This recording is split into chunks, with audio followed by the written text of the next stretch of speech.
Армысыздар достар. Бүгін біз сіздермен әлеуметтік желі Инста парақша жайлы сөйлесетін боламыз. Бұл міне осы парақша. Инста парақшаны ашамыз. Енді өздеріңіз білесіздер, қазіргі уақытта каждый адамда Инста парақша бар. Но оны қалай қолдануды әлі ешкім білмейді. Негізінен Инста парақшаны аштық. Инста парақшаны біз қалай қолданамыз? Ең бірінші, астыңғы жақтағы, сол жақтағы батырма бұл новости батырмасы, яғни посттар. Бұл жерде сіз подписаться еткен каналдар или болмаса белгілі бір адамдардың жаңалықтары шығып отырады. Ал екінші, поиск. Бұл не? Бұл жерде сіз іздейтін или болмаса әлемдегі ең самый танымал қызықты посттар осы жаққа шығып отырады. Үшінші, Instagram Reels. Бұл негізінен осы жақын уақытта ғана шыққан болатын. Бұл не? Бұл тура TikTok секілді бір бағдарлама, бірақ Insta парақшаның ішінде құрылған болатын. Ал енді төртінші, реклама. Бұл не? То есть магазин дейженім. Бұл жерде сіздер товар алып сату или болмаса сатып алу жайында іздейтін боласыздар. Бұл жерде негізінде сіздердің өздеріңізге қызықты товарларыңыз осы жаққа шығып отыратын болады. Әрі ең соңғы батырма бұл бізде өзіміздің профиліміз.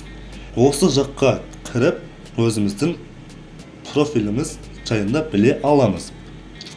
Ал енді ең бірінші новости батырмасы, яғни пост батырмасы. Тамой. Үстіңгі жақта ең үстінде плюс деп тұр, көрдіңіздер. Бұл не? Сіз өз парақшаңызға сурет или болмаса видео салғыңыз келсе, осы батырманы басасыз. Әрі сіз немене салғыңыз келеді? Ол пост па, или болмаса история ма, или болмаса видео рилс па, или болмаса сіз прямой эфирге шыққыңыз келе ме? Оны өзіңіз таңдайсыз. Ал енді екінші, жүрек сенің суреті тұр. Бұл не? Сізде біреу ответ жазса, или болмаса сіздің суретіңізде біреу тонамды басса, или болмаса сізде біреу ойын қалдырса, бұл осы жаққа шығады. Яғни сіздің парақшаңызда толып жатқан амалдар осы жаққа шығып отырады. Сізде кім подписка істеді, сізде кім лайк басты, соның барлығы осы жақта шығады. Ал енді үшінші, мессенджер. Бұл Инстаграмда сізде жазған адамдардың бөлігі, яғни сообщение. Сіз кіммен сөйлесіп жатсыз, барлығы осы жақта шығады. Өзіңіз қалаған адамыңызға жазып, отправить батырмасын басып сөйлесе аласыз. Ал енді адамдардағы белгілі бір адамдардың сторисін қалай көруге болады?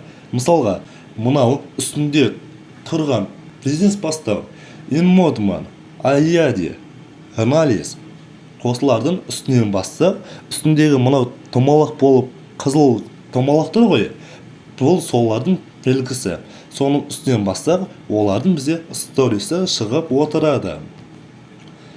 Ал енді біз өзіміз салғымыз десе, мынау өзіміздің профиліміздегі плюс батырмасын басамыз. Өзіңізде ұнаған стористі сала аласыздар. Одан бөлек екінші, поиск батырмасы. Мысалға, мен бір адамды іздегім келіп отыр. Поискті басамын. Осының ішінен өзіме ұнаған адамды таңдап іздесем болады. Мен кімді іздеп жатырмын? Мысалға, OLX Алматы деген секілді. Үшінші, Reels. Оны білесіздер. Егер бұл сізде ұнаса, онда лайк бассаңыздар болады. Я болмаса оған комментарий қалдыруға болады. Или болмаса сіз оған өзіңіздің біреуге жіберсеңіз болады. Мына батырманы басып, мысалға отправить батырмасын басып, готованы бассам болды. Ол адама уже өтті деген сөз. Одан бөлек магазин, покупка жасау. Мысалға маған осындай заттар өте қатты ұнайды, сондықтан да маған осы товарлар шығып отырады. Мысалға мен мынаны үстен бастым, әрі соны сайттан қарай аламын. Тура солай секілді сізде өзіңіз таңдай аласыз. Ал енді профиль. Оң жақ үстіндегі плюс батырмасы, бұл сіз посттар салғыңыз келсе, осы батырманы бассаңыз болады. Ал енді оң жақ үстіндегі үш сызық, бұл нені білдіреді? Оны бассаңыз, сіз осы Инста парақшаның құрылымына өте аласыз. Яғни құрылымы, я болмаса сіз бұрын сонда салған архивтар, я болмаса сіздің парақшаңыздың статистикасы, я болмаса сіз не істеп жатырсыз, я болмаса сіз біреудің QR-кодын ала аласыз. Одан соң сохраненный. Бұл не?